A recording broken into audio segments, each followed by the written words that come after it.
Also, wenn das bei dir Thema ist, dass du denkst, ich muss das alleine schaffen, ist immer die Frage, wer sagt das? Ja, die Stimme in dir drin, das bist nicht du. Wer hat das zu dir gesagt, dass du das alleine schaffen musst?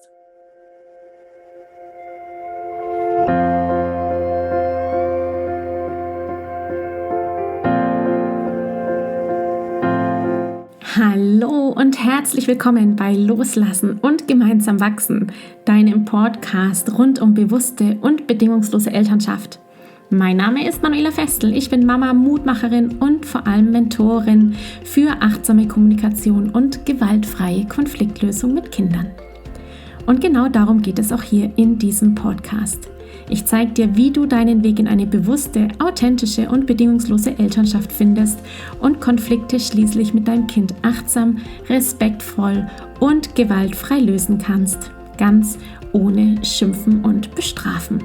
Bist du bereit? Na, dann lass uns loslegen. Hallo, schön, dass du heute wieder da bist, hier bei Loslassen und gemeinsam wachsen. Ich habe heute eine so nette Folge für dich. Wir leben ja hier in den USA und unsere Nachbarin ist schwanger. Und ich dachte mir, wenn sie mich fragen würde, was sind meine Erkenntnisse aus der bewussten Elternschaft oder was sind deine 3 Tipps, was soll ich anders machen oder was würdest du mir raten, worauf ich achten sollte, dann würde ich ihr genau das sagen, was du jetzt heute im Podcast hörst. In dieser Episode geht es um meine Erfahrungen, um meine 3 Weisheiten im Alltag mit Kind. Die Kernprinzipien, die mich tragen, die mich unterstützen, mehr die Mama zu sein, die ich sein will. Einen leichteren, entspannteren Familienalltag zu haben. Mich loszulösen von meinen eigenen inneren Konflikten und Glaubenssätzen, die natürlich auch ich habe, um einfach das Leben und das Miteinandersein so viel mehr genießen zu können. Ich stelle dir heute meine 3 Weisheiten im Alltag mit Kind vor. Das, was mir hilft, einen leichten Alltag zu gestalten. Es geht in dieser Episode um Erwartungen, die wir haben, um Anforderungen, die an uns gestellt werden. Ja, natürlich auch um die Glaubenssätze, die uns ungünstigerweise in irgendeine Richtung lenken, um Prinzipien, die vielleicht das sind, um ideologische Gedanken, Ideologien, die wir haben, die wir alle getrost über Bord werfen können. Und bei all dieser Episode nehme ich dich mit auf meine privaten, persönlichen Erfahrungen, die ich gemacht habe, als wir vor 2 Jahren im Auto unterwegs waren durch Europa. Ich sage dir auch, warum wir eine Au-pair hatten und ich verrate dir auch, warum nicht nur für mich Lachen die beste Medizin ist. Ich wünsche dir ganz viel Freude und Erkenntnisse aus der heutigen Episode. Und auf die Frage, was sind deine 3 Tipps im Alltag mit Kind, ist das die Antwort. Ich wünsche dir ganz viel Spaß dabei.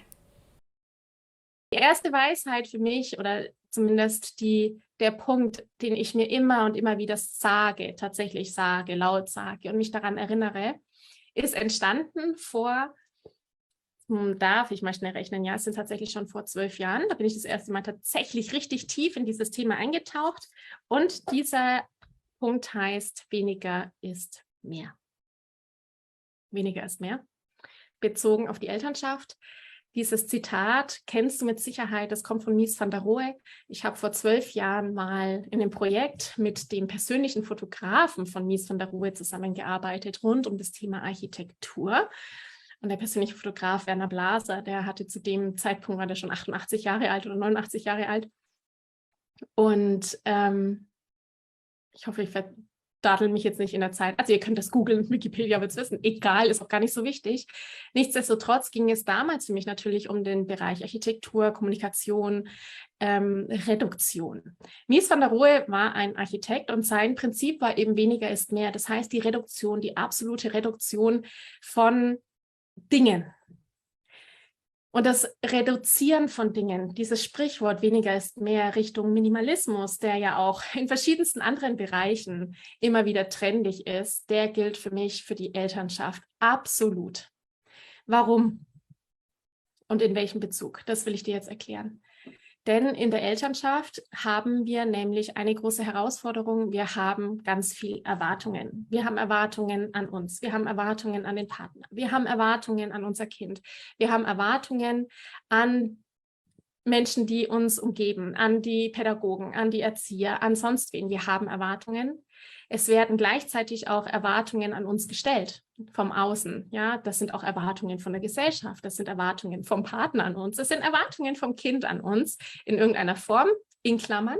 Ja, das Kind nämlich hat eigentlich gar keine Erwartungen, faktisch.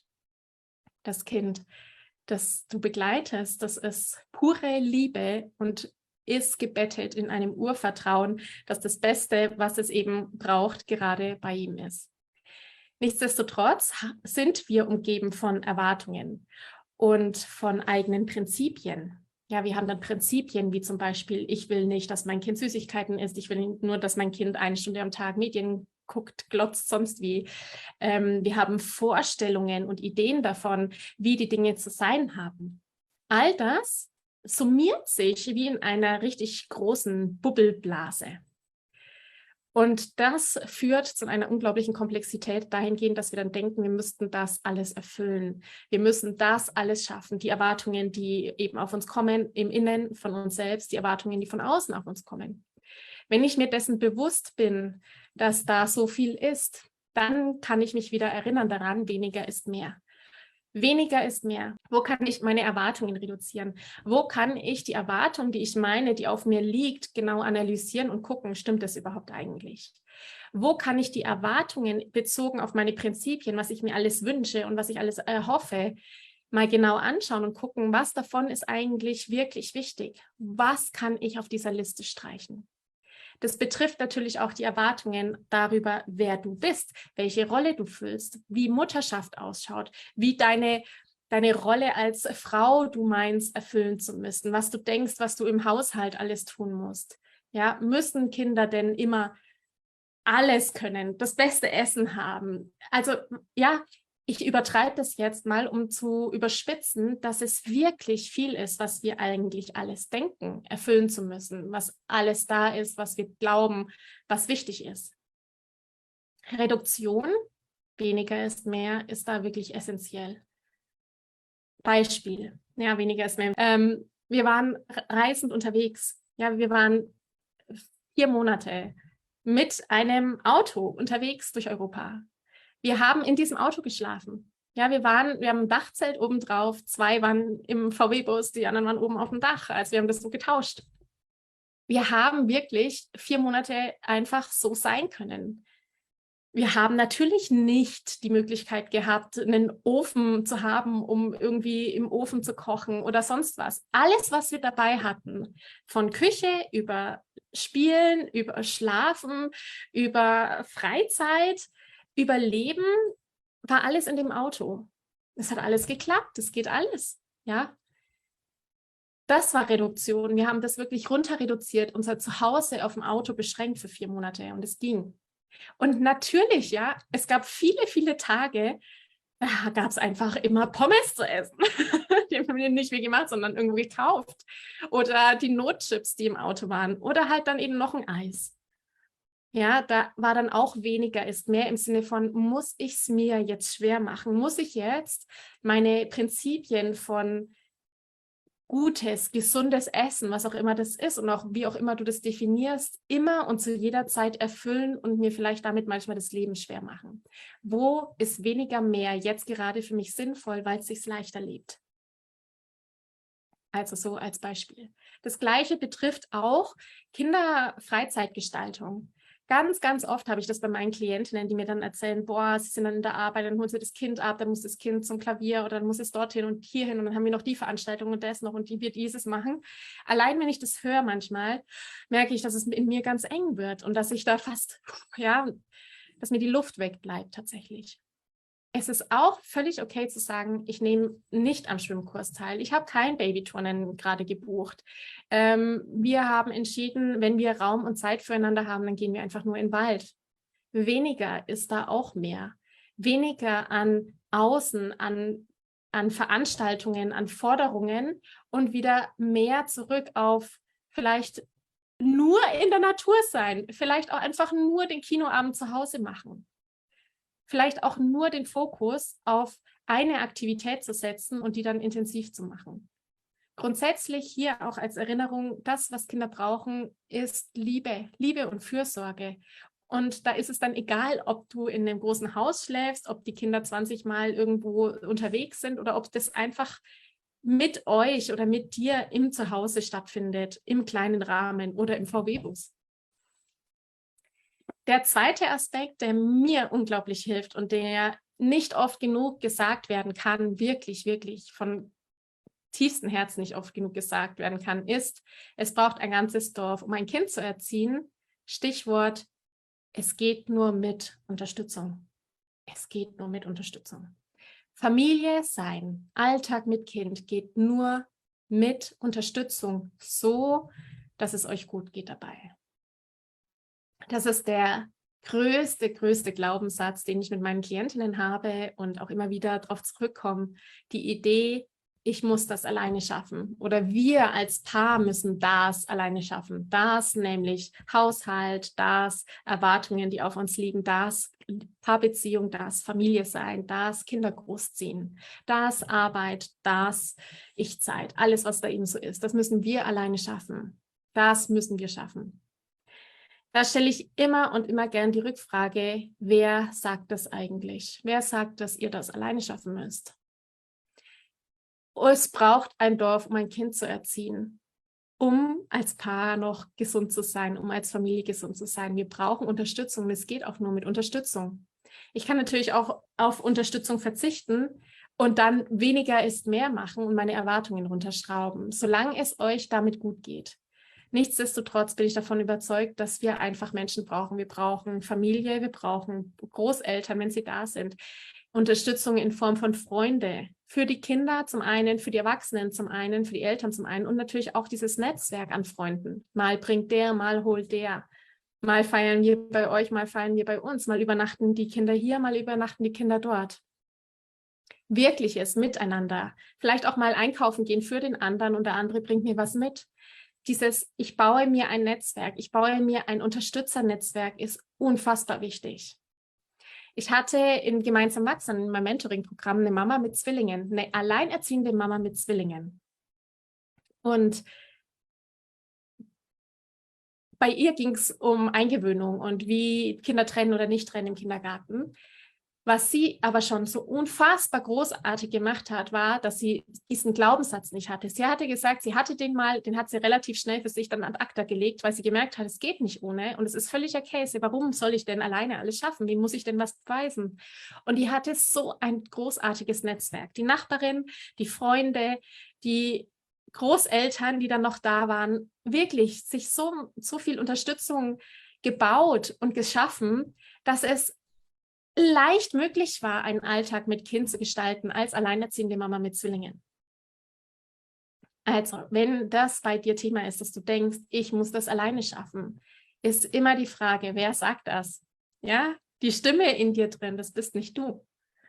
Wer hat das zu dir gesagt, dass du das alleine schaffen musst?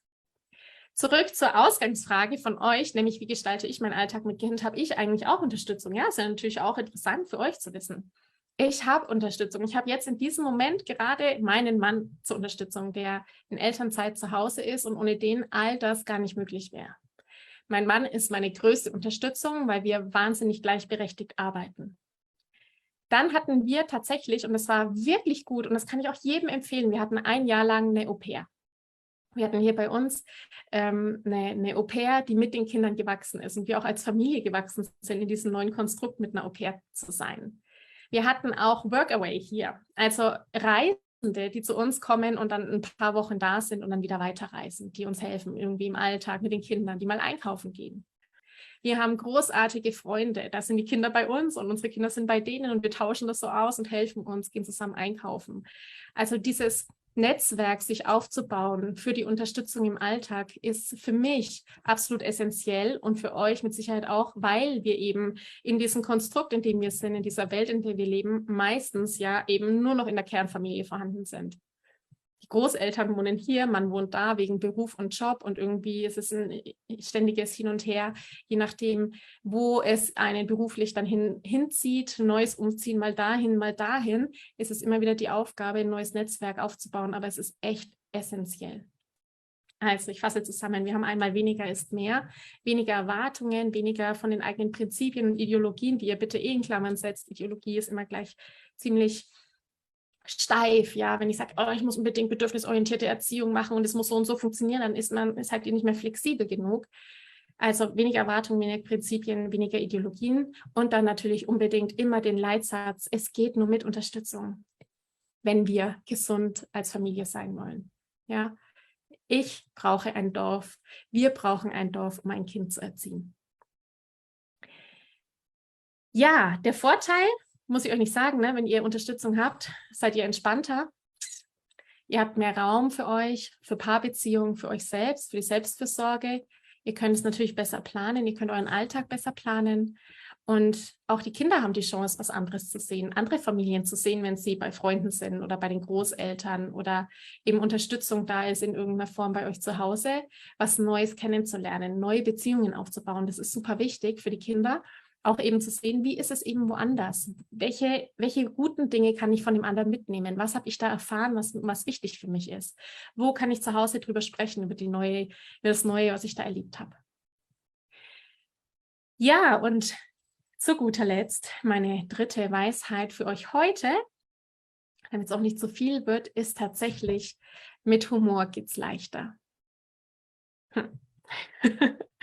Mit Humor geht's leichter. Es gibt im Leben so viele Momente, in denen uns es die Sprache verschlägt und es keinen Grund zum Lachen gibt.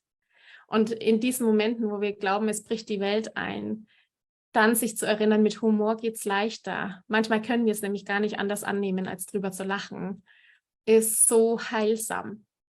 Und es betrifft nicht nur die schweren Momente im Leben, wo wir wirklich in ein Tief sinken und da wieder rauskommen, sondern auch für so viele Alltagssituationen. Ja, das Glas Milch, das umkippt. Zu spät kommen in der Früh. Oh, ja, das Blumenwasser, das man irgendwie jetzt gerade verschüttet hat oder die Kinder, die sich streiten.